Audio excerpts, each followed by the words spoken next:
老夫人，大公子回来啦！回来就好，回来就好啊！前些日子大雪封山，阻了大哥哥回京的路，这才多耽搁了半个月。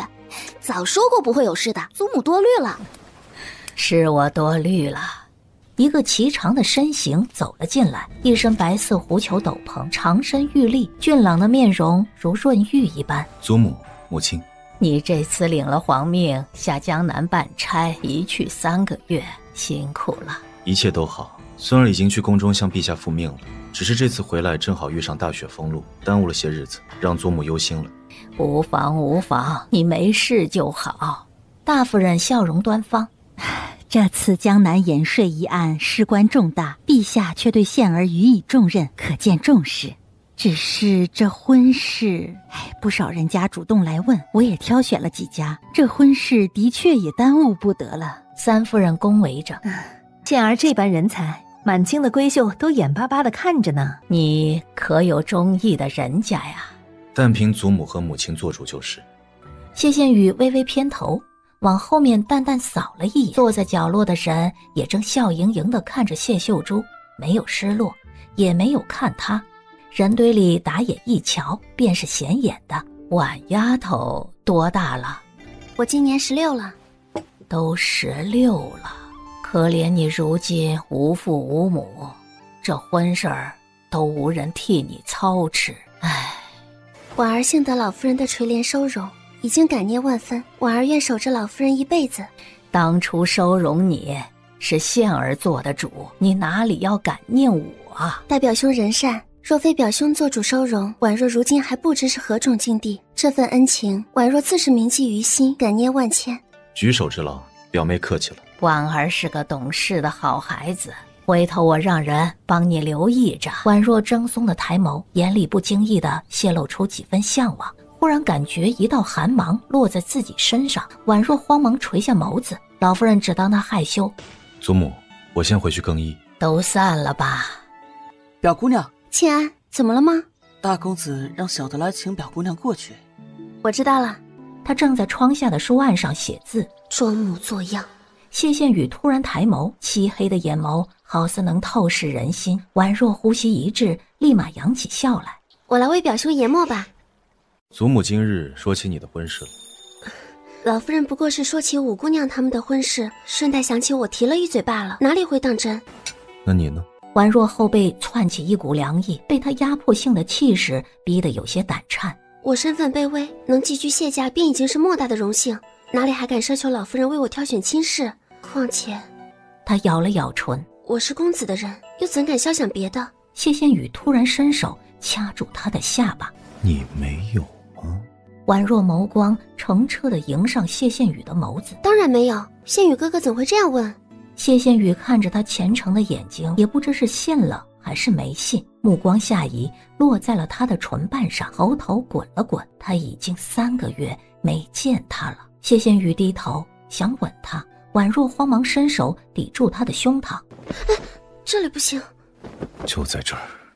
他一手圈住婉若的腰，一手掐住她的下巴，便吻了下来。婉若的呼吸一滞，根本推拒不开他，只能惊恐地看着窗外，生怕有人看到。谢羡雨看一眼他微微发红的眼睛，心口被啄了一下，刚硬起来的心肠好似又软了下来。就这么怕人看到？我是担心你如今尚在疫情，若是传出什么，怕影响你的声誉。谢羡雨唇角掀起一抹讽刺的弧度。你还挺体贴的。婉若只想一生一世守在羡雨哥哥身边，婉若也怕被夫人和老夫人发现，被赶出去。有我在，没人敢赶你出去。可婉若也不愿让羡雨哥哥为难。谢羡雨来不及思索他话中的真假，浑身的燥火都压不住了，直接反手关上了窗户，然后将他按在了书案上。婉若偏头看一眼四面紧闭的门窗，悬在嗓子眼的一颗心才终于落了下去。可谢羡雨也没让他好过，他吻着婉若眼尾的那颗泪痣，一遍遍地搓磨她，非逼得她哭着求饶，嗓子都哑了。看到谢羡雨满是玉色的眸子，全然没有在外时温润的模样，凶狠得像一只野兽。谢羡雨咬着他的耳垂，低哑的声音带着警告：今天不乖，我很不高兴。宛若浑身胆颤的瑟缩一下，又迅速地被淹没在潮海里，一直折腾到天黑，谢羡雨才终于放过他。婉婉，乖一些，等我成了婚，便让祖母把你送给我做妾。宛若刚还紧闭着的眼睛倏地睁开。我知道了。看着他乖顺的小脸，睡吧。他掀开锦被上床，宛若却撑着身子坐了起来。我还是回去了，我白日里从这里走也不方便，而且明天一早还要给老夫人做药膳。你呀，还能走吗？宛若心里骂道。刚欺负人的时候也没见你心软，现在装模作样的关心什么？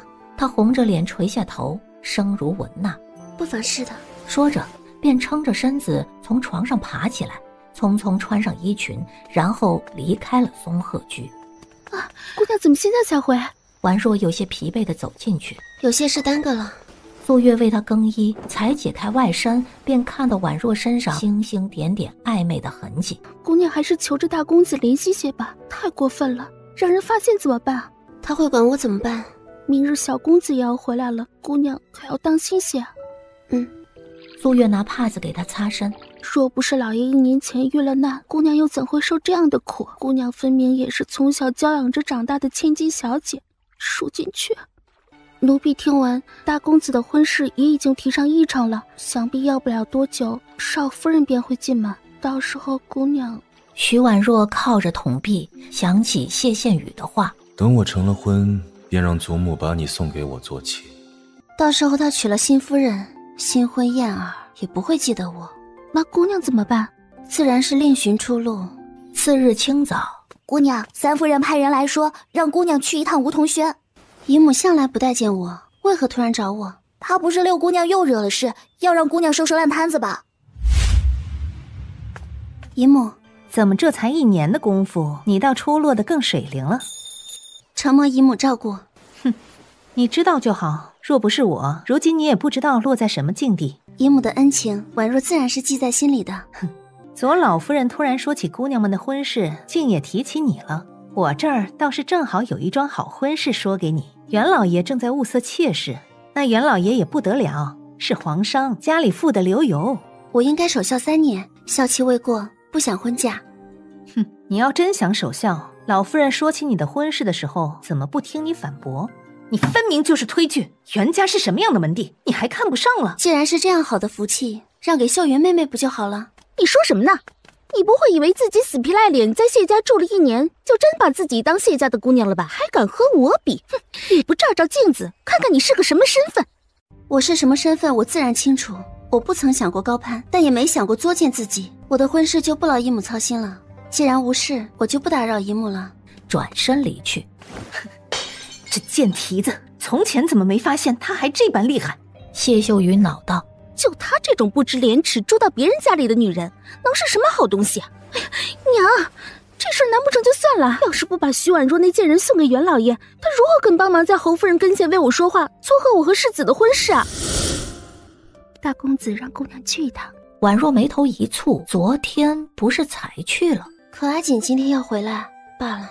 若是阿锦回来了问起，便说我去老夫人处了。是。表兄还在忙公事。江南那案子还没结案，一些证据账册还要整理。这桩案子事关重大，轻率不得。表兄既然还忙着，那我就不打扰了，改日再。过来磨墨。这人越来越难伺候了。松鹤居成堆的丫鬟奴才，就缺他来磨墨了。动作快些。我力气小，手都酸了，实在快不了。研墨也酸，在床上也酸，你早该练练了。宛若呆滞了一下，脸倏地红了。脑子里不可避免地浮现出谢羡雨牵引着他的手做那种事的画面。谢羡雨看着他瞬间涨红的脸，那双时刻藏匿着狡黠和心机的眼睛，此时难得纯粹地装满了震惊和羞恼，还怪可爱的。他拉住了宛若的手，轻轻一带，让宛若坐到自己的腿上。累了就歇着吧。表兄找我来只是研墨吗？不然呢？他垂眸给宛若擦手指。看什么？谢炫宇突然抬眸对上他的视线，宛若闪躲地看向别处。没什么。再等一会儿，我忙完了陪你。宛若撇撇嘴，谁要他陪了？我知道了。宛若从他腿上起来，谢羡宇随口道：你若是无聊，就找本闲书看。忽的余光一扫，看到旁边架子上随手放着一本册子。看什么呢？再看名帖。哦，大夫人让人送来的。表兄可有心仪的人选了？懒得看，你觉得哪个好？这怎么能问我？谢家未来宗父，定是要表兄精挑细选的。那你觉得选什么样的好？自然是要出身名门，端方持重，才貌无双的才好。你就不想着选个脾气好的，往后对你宽厚的？表兄选宗父，定是要从大局考虑。公子喜欢要紧，哪里要在意这些小事？婉若走到他的身边，小手勾一勾他的手指。我不想让宪宇哥哥为我费心。那你万一受欺负怎么办？那婉若便乖巧些，不惹少夫人生气，也不想叫宪宇哥哥为难。能一生一世守在你身边，我就很满足了。谢宪宇心口漏跳一拍，忽然有些忍无可忍，直接牵住婉若的手一拽，让她跌坐到自己的腿上，掐着她的下巴，抬起她的头便吻了下来。他大手掐住婉若的纤腰，重重捻着她的唇，细密的吻顺着她的唇角一路滑到她的耳垂。婉婉，我不会让你受委屈的。我也不会让自己受委屈的。天色渐暗，屋内的动静才堪堪消停。婉若陷在锦被里，轻轻喘息平复着，潮红的小脸汗津津地沾黏着发丝。身后的人再次把她捞进怀里，婉若疲惫地挣扎了一下。很晚了。谢宪宇轻身压了上来，又去吻她的唇。婉若偏过头，我要回去了。今天不回了。婉若连忙撑住他的胸膛。不行，会被发现的。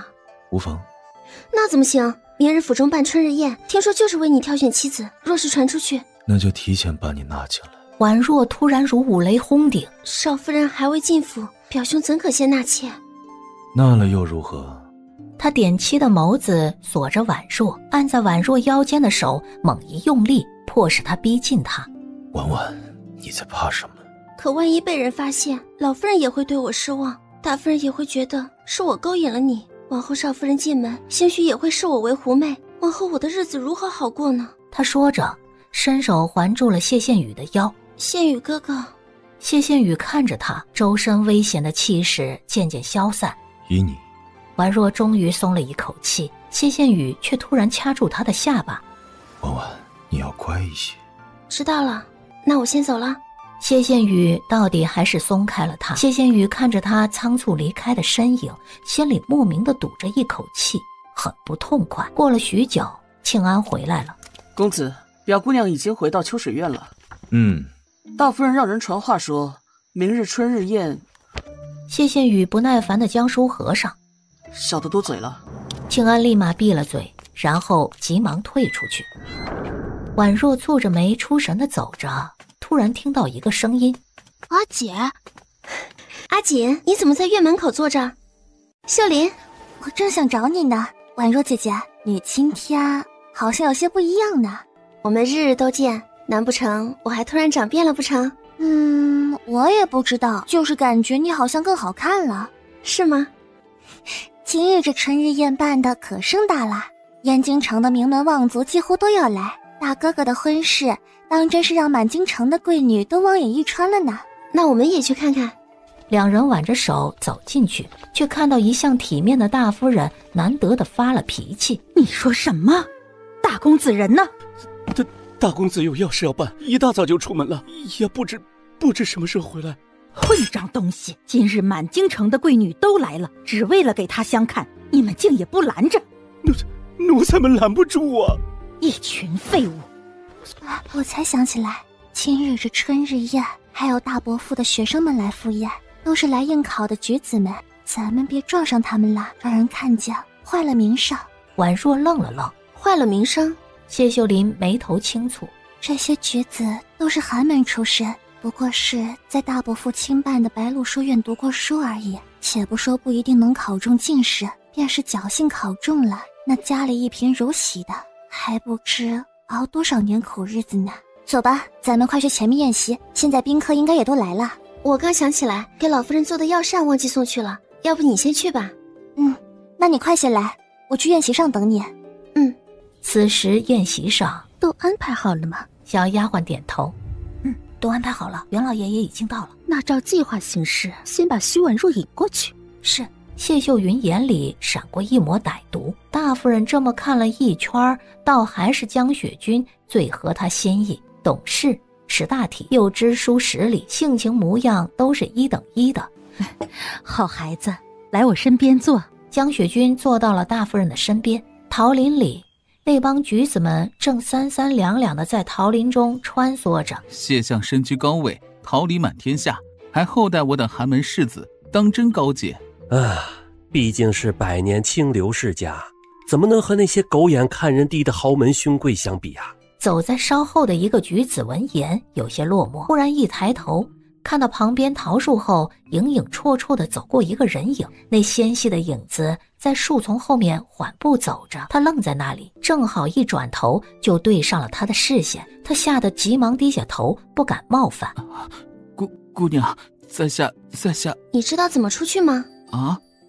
姑娘是迷路了吗？我不知道这桃林这么大，进来就绕不出去了。我也是第一次来，但我刚刚是从那个方向进来的。你顺着这个方向走，然后再左拐，应该可以走出去。在哪里左拐？要不我给姑娘引路吧。多谢公子。婉若扬起笑来，她被这笑晃了眼睛。你随我来。姑娘也是今日来谢家做客的吗？我不是，我1年前便来了。父母亡故后，我被姨母接来府中暂住，只是我第一次来这桃林。原来是府上的表姑娘，那为何不去前面宴席上？婉若不过一个寄居的表亲，这样的宴席我去也不大好。公子呢？是来府中做客的吗？在下林寒，是此次入京复考的举子，侥幸来府上做客。林公子，咦，真的走出来了？他一抬眼，桃林已经走到了尽头，后悔自己走得太快了，应该慢些的。多谢林公子。无妨的，举手之劳，不足为谢。那我先走了。婉若点点头，这才转身离去。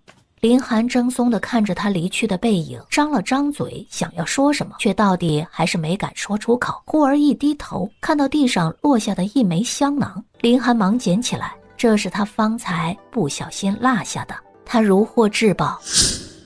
表姑娘，不好了！怎么了？方才表少爷在池塘边玩耍，不小心落水了。他在哪落的水？可救上来了。婉若慌地扔下篮子就奔了过去。这池塘里空空如也，哪里来的人？阿锦！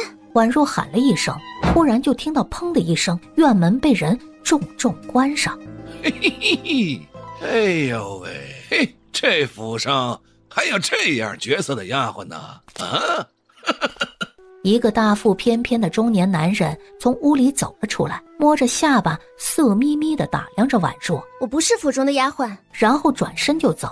嘿嘿，美人儿，别走啊！我呀是个心疼人的。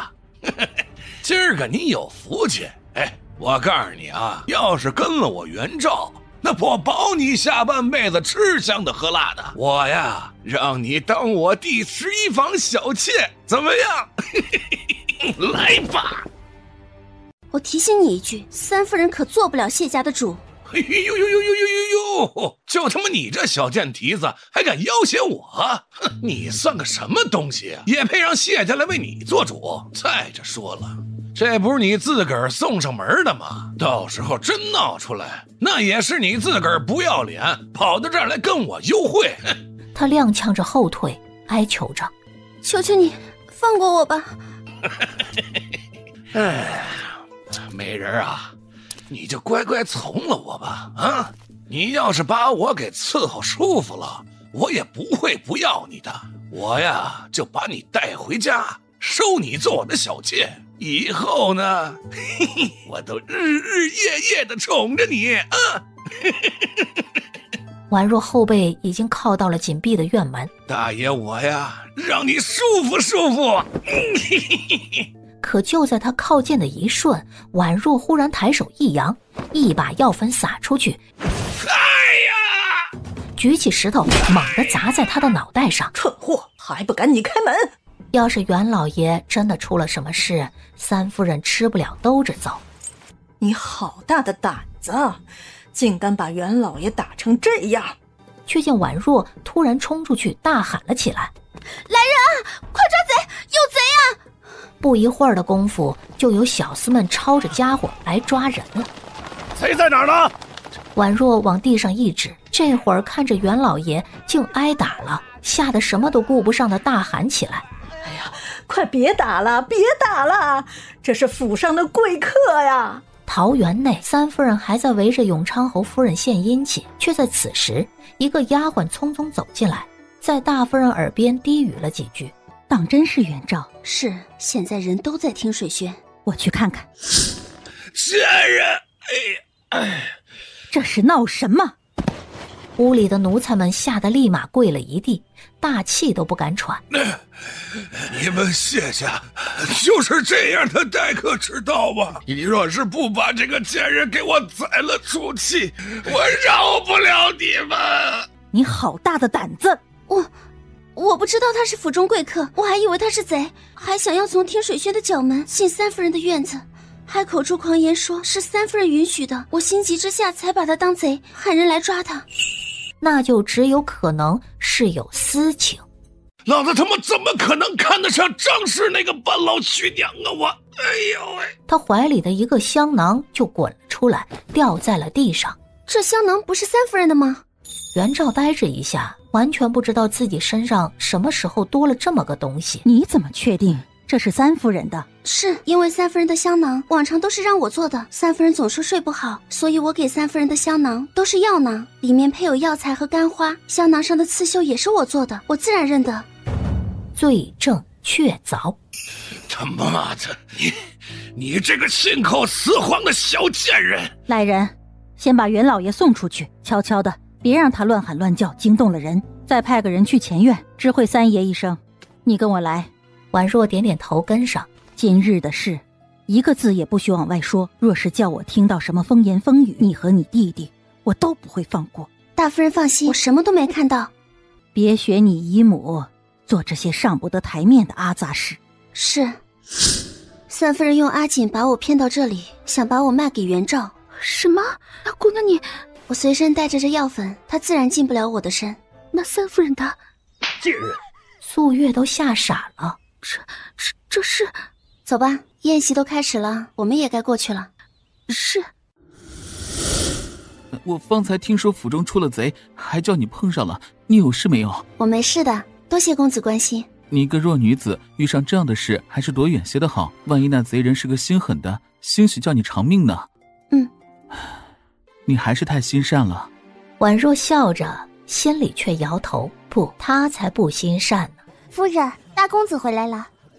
母亲，你这孩子，案子再急也该记得家中今日为你设宴，这么多宾客都来，你怎好缺席？是我考虑不周了。他说着话，目光不着痕迹地从园中扫过。谢羡雨没看到自己想找的人，眉头不自觉地微蹙。羡儿，这是江姑娘。江姑娘。江雪君双颊绯红，扶了扶身。谢公子，这孩子自小便出众，文采极好，说是家中的女状元也不为过。伯母别取笑我了，我哪里算得上状元？谢公子才是真正的状元。谢羡雨目光扫过旁边的桃林，忽地看到了林中相对而立的一对男女。雪君难得来，你可要好好陪陪他。我刚从赵玉过来，先去更衣。大夫人闻言皱眉，看一眼她一尘不染的衣袍，那你快去快回，转身离去。不知是不是宛若的错觉，她觉得谢羡雨走的时候好像冷飕飕地扫了自己一眼。宛若觉得心惊肉跳，脑子里快速过了一遍自己哪里惹到他了。素月突然走上前来，压低了声音在宛若耳边道：大公子让姑娘回去。表兄。谢羡雨回头看他，点漆的眸子好像要将他看穿。表兄突然寻我来，是有什么事吗？谢羡雨缓步向他走近。那个男人是谁？什么？方才与我说话的人，他是赴宴的举子，我也不清楚是谁，只是桃林中遇到问路罢了。谢羡雨抬手抚上他的脸。是吗？怎么了吗？他讨厌极了这种感觉。旁人都说谢羡雨是清风霁月、温润如玉的君子，可只有宛若知道他阴晴不定、睚眦必报，极会搓磨人。他甚至有时候后悔当初怎么就选择勾引他。我记得你不喜欢用这样艳丽的颜色。今日春日宴，我只想图个好彩头。表兄若是不喜欢，我下次不用这样的口吃就是了。谢羡雨脸色不善，还是表兄觉得我连寻常女子的爱美之心都不配有了？今日春日宴，哪个姑娘不是穿红戴绿打扮的漂亮？我也没抢任何人的风头，我不知道你是为什么非要来挑我的刺。我没想挑刺。婉若愣住了，她怎么突然这么好脾气？三夫人是怎么回事？三夫人是闹贼的事吗？但婉若和她装相，她也懒得多问了。本来也不算什么大事儿，随她闹吧。婉若被她盯得心里发虚，避开她的目光。要是没什么事，我先走了。正要走，却被谢羡雨抓住胳膊给带了回来。谢羡雨低头，在她耳边沉声道：“收拾干净些，别让人抓住把柄。”然后松开她，大步走了出去。婉若呆愣在原地，怔怔地转头看着他离去的背影。他自认为很会算计人心，可他从来看不透谢羡雨。羡儿，你觉得江雪君如何？母亲做主就是。谢羡雨神色未变，显然没有耐心聊这些。他的婚事无非是为了给家族挑选宗妇。那长公主的独女端敏郡主呢？想起之前在宫中见过一次的端敏郡主，的确骄横。若是她做主母，怕是婉若以后的日子不好过。郡主是皇家女，难免牵涉党争，皇族的人少牵涉的好。如此说来，江家倒是最合适的。母亲做主就是。谢羡雨告退，看着他离去的背影，大夫人神色有些复杂。这孩子越长大越是看不穿了。庆安端着茶进去，试探着问：“要不小的去请表姑娘来？”谢羡雨抬眼看向窗外，却见外面夜色已深。这个时候，他大概已经睡下了，外面还淅淅沥沥地下起了小雨。算了，老爷，我真没有黑袁赵偷情，是徐婉若那个小贱人故意栽赃我。还敢狡辩？证据确凿，你当我是傻子？我倒是小瞧了你，竟还敢吃里扒外。三夫人被打得鼻青脸肿，嘴角都出了血。那香囊不是我的，徐婉若那贱人平日里给我做香囊，可那个香囊是她的，她故意塞在袁兆身上栽赃我的。那袁兆好端端的，为何出现在听水轩？没有你的允许，他能进得来？是我把他请来的，我只是想把徐婉若送给他，为了云儿的婚事，也为了瑞哥儿的前程，我只是想借此机会拉拢永昌侯府。老爷若是不信，问袁老爷便是。你这个蠢妇，还问袁兆？袁兆现在挨了打，他不撕了我就不错了。你个蠢货，偷鸡不成蚀把米，连个丫头片子都斗不过，白活了这些年。听说三夫人突然病了，总算是出了一口恶气，可恨只是禁足。三夫人毕竟为三爷生了一儿一女，轻易休戚不得。那等三夫人解禁出来以后，定是饶不了姑娘的。我做的时候就没想过让她饶过我，她把我卖给袁兆的时候也没想过让我活。不论如何，她都不会放过我的。那姑娘以后的日子岂不是更难过？所以谢家不能再久留了。老夫人，大夫人来了。让她进来吧。大夫人走进来，扶了扶身。母亲，你怎么来了？是羡儿的婚事，我有了人选，想让母亲看看。婉若抿了抿唇，盯着鞋尖儿。哦，是哪家的姑娘？江家的三姑娘雪君。那丫头小时候就浴血可爱，如今大了，定也是亭亭玉立，和咱们谢家算得上门当户对。可问过羡儿的意思了？她也说很喜欢呢。婉若忽而感觉喉头发涩，那便择定吉日，早早地把婚事定下来。母亲说的是，不过说起来，宪哥房里至今连个通房也没有，还是得给他先安排一个。年轻气盛的，怕挨不住，回头做些荒唐事儿。羡儿哪会像那些个纨绔子弟一般胡闹？我当然知道宪哥不一样，但他毕竟是个男人，自然也要发泄的。大夫人心里一紧，因为她并不是没有给儿子送过通房的，可谢羡雨都没收用。你挑个老实本分的，最好是府上的家生子，这样的往后也听话。老夫人顿了顿，突然看一眼站在一旁的婉若，又补充了一句：还得漂亮机灵点的，别整些姿色寻常的塞给她。母亲说的是。从寿安堂出来，素月跟上了婉若的步子。姑娘为何不直接跟老夫人说？姑娘侍奉着老夫人的药膳，老夫人也喜欢姑娘。若是姑娘求老夫人做主，为你寻个好婚事，老夫人定会答应的。老夫人喜欢的人多了，我又算什么？能靠着这份喜欢在谢家容身已经不易了。这事儿不能告诉老夫人，否则谢宪宇肯定也会知道。他哪里能容得下我自作主张的嫁人？此事不可声张，别乱说话。奴婢明白了。黄昏时分，姑娘，庆安来了。婉若眉头紧蹙，他怎么又来了？谢宪宇到底抽什么风？你去回话说，我病了，去不了。不能再和谢宪宇这么拖下去了，否则他没完没了。是。素月姐姐，表姑娘呢？姑娘今儿病了，实在起不来身。啊？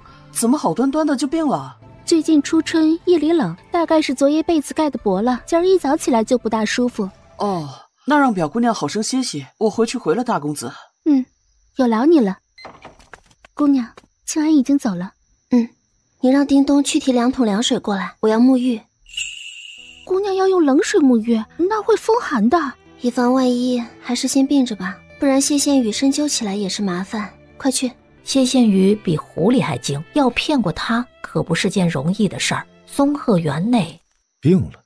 是啊，现在初春，一会儿冷一会儿热的，的确也容易风寒。可请过大夫了？表姑娘懂药理，一点风寒，想必自己配药吃就好了。他若好了，现在还能病得下不来床？我去找个大夫来看看。是。公子，请用茶。你哪儿来的？大夫人说，公子园中奴婢不够用，让奴婢来伺候公子。公子若是乏了，奴婢伺候公子沐浴吧。他伸手想要搀扶谢宪宇，谢宪宇却移开了搭在椅壁上的手。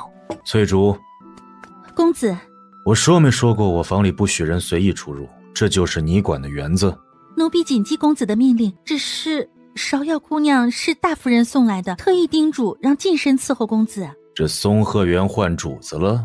翠竹吓得扑通一声跪在地上。公子恕罪，是奴婢失职。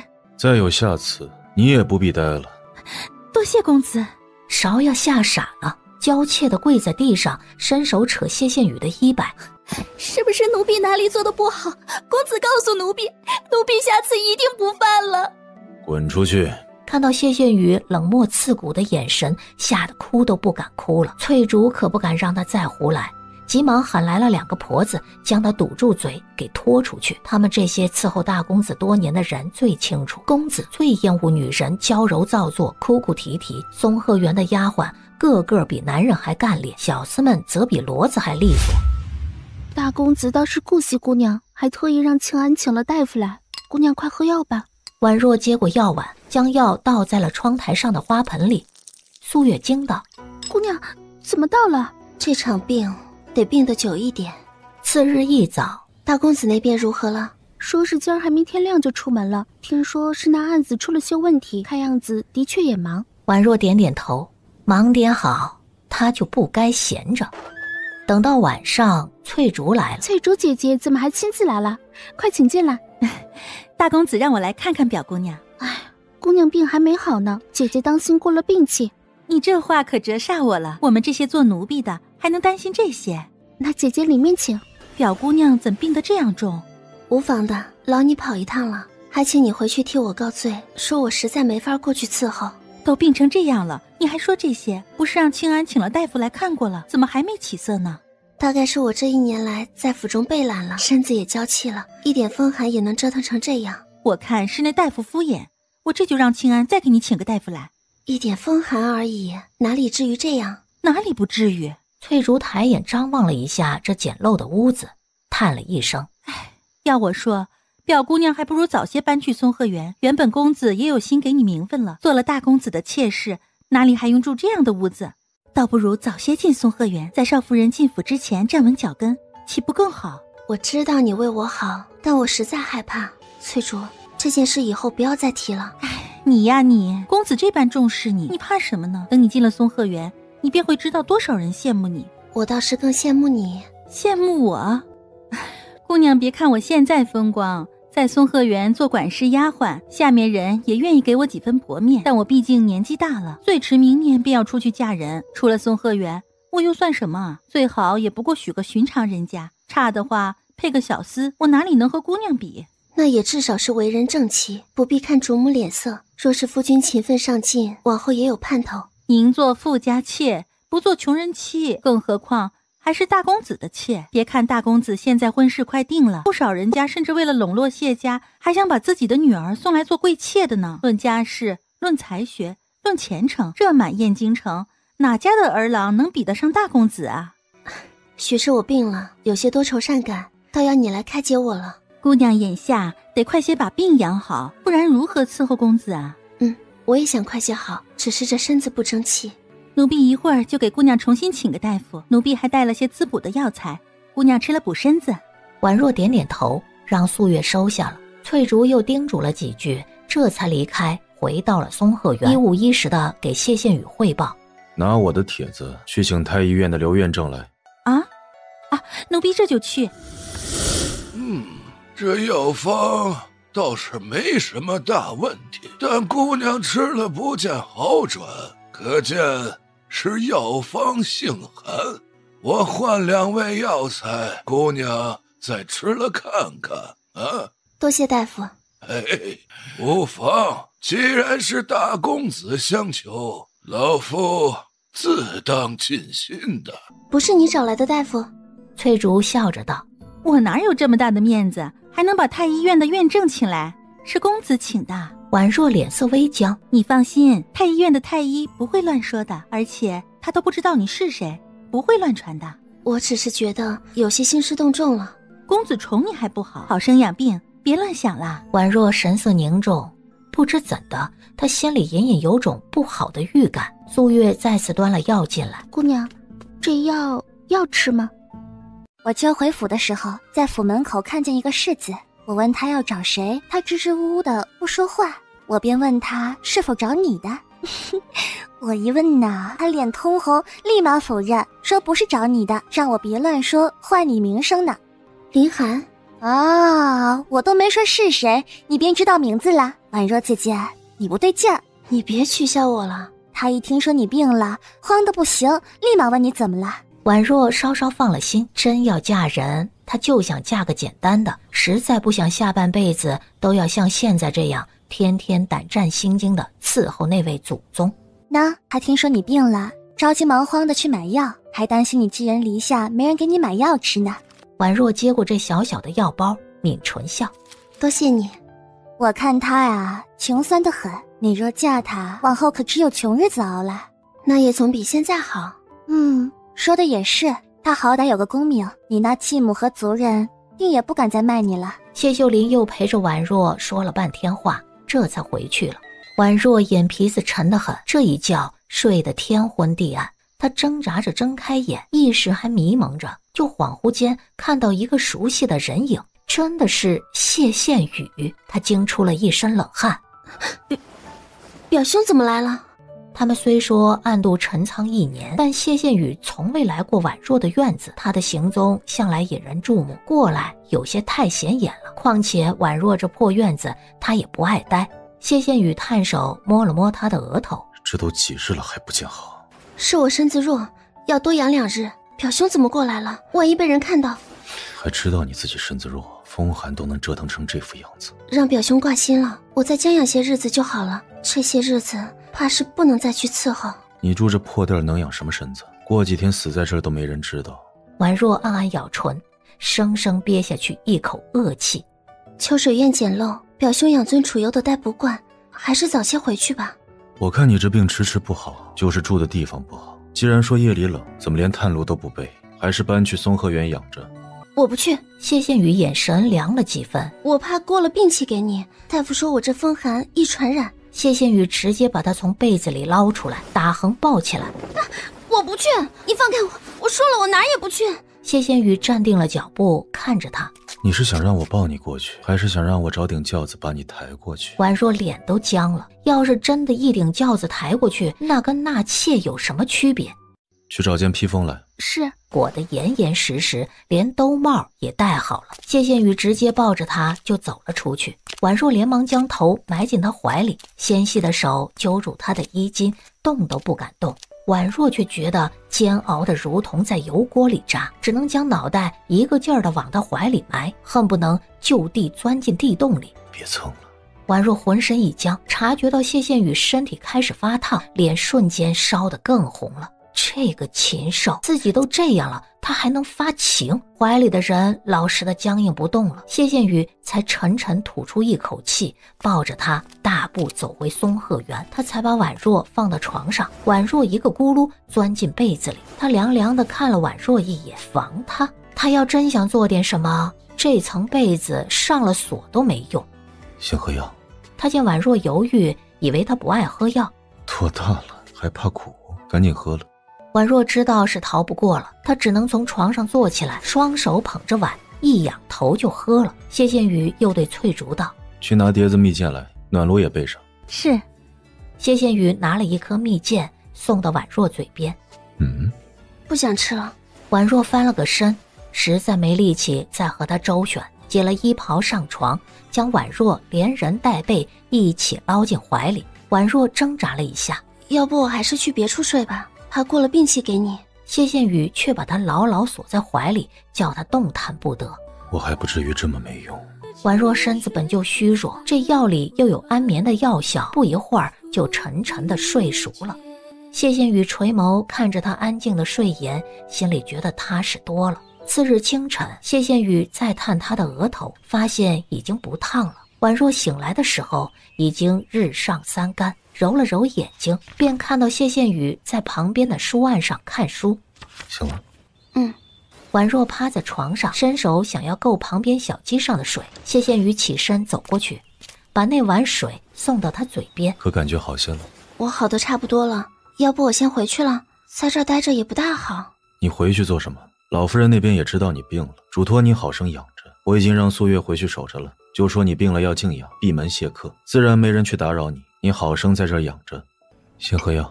婉若无法，只好接过喝了。喝完了药，谢羡宇又拿了一颗蜜饯送到他唇边。婉若皱了皱眉，把他当小孩子吗？他偏过头，不想吃。你今日不出门吗？今日休沐，在家陪你。若是身子有力气了，就起来走走。一直在床上躺着，反而气虚。没力气。婉若歪回床上，谢羡宇逆着她，这丫头真是越发的骄纵了。谢羡宇给她拉上被子，那你再睡会儿。然后起身到书案后坐下看卷宗。婉若拧着眉，绝不能再拖下去，否则真纳了妾，她就一辈子绑死在这儿了。公子，大夫人让您去清风阁一趟。何事？好像是江姑娘来了。婉若忽然睁开了眼睛，就说我在忙。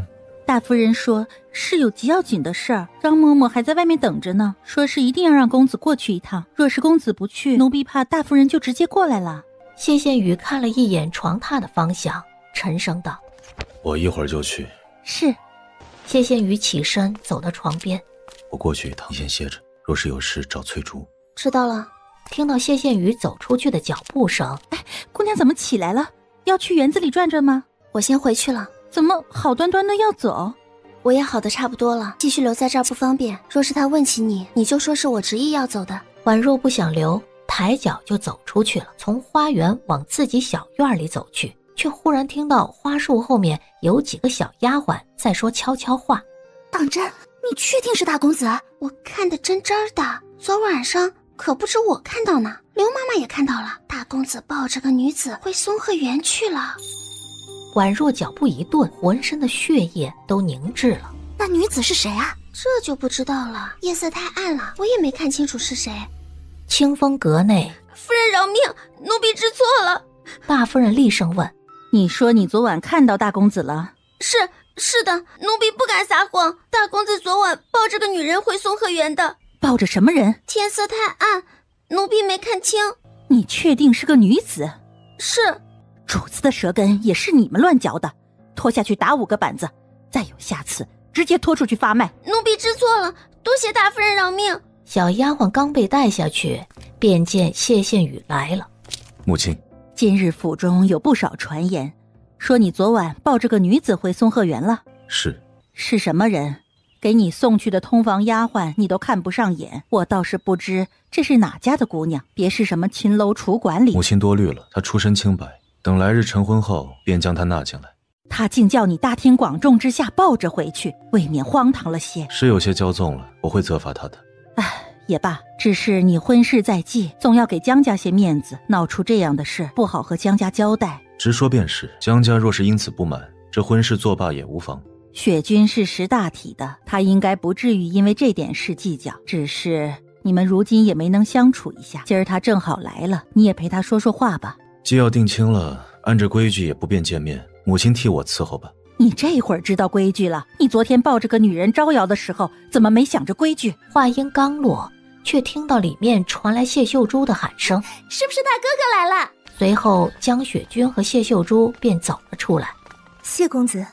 江姑娘，听闻公子才从江南回来，不知道喜不喜欢江南的茶果子，我让人做了一些。我不怎么吃，给秀珠吧，她爱吃这些。江雪君笑容微微一滞，那就都给我了。大理寺刚来人说案子出了些问题，我不便奉陪了，烦请母亲招待，我先告辞。江雪君强掩下心里的失落，只好点头。正事要紧。谢羡宇转身离去。羡儿就是这个性子，她心思一向都在正事上，家中的事鲜少过问。但这婚事虽说是我们操办，却也是问过他的意思的，最终选你，那也是他点了头的，你且放心。江雪君脸颊微红，轻轻点头应了声。你既然来了，不如逛逛园子吧。那让秀珠妹妹陪我便是了。也好，走吧，我带你去花园逛逛，现在花开得正艳呢。谢秀珠拉着江雪君便走。大公子房中可有什么人？没有，大哥哥不好女色，他院子里的丫鬟都安分的不得了，但凡有点歪心思的早就赶出去了。你放心吧，以后你嫁进来轻松的很呢。可我怎么听说大公子房中有个受宠的女人，还由他亲自抱回去呢？啊，胡说八道！大哥哥哪里会做这种不成体统的事？他最重规矩了。江雪君默了默，心道和这个五姑娘是打探不出什么了。那位是？谢秀珠看了一眼，浑不在意。是寄居在府上的表亲，三婶的外甥女，叫许婉若。你没见过，她不爱凑热闹。江雪君心里隐隐警觉，便走上前去主动问候：“许姑娘，江姑娘，昨日诗会，我怎么没见许姑娘去？我这几日病了，实在不便出门，劳江姑娘记挂了。不过我听说许姑娘当初能留在谢家，还是大公子做的主呢。表兄仁善，当初看我和弟弟可怜，收容了我们，我心中自是万分感激的。只是表兄并不在意。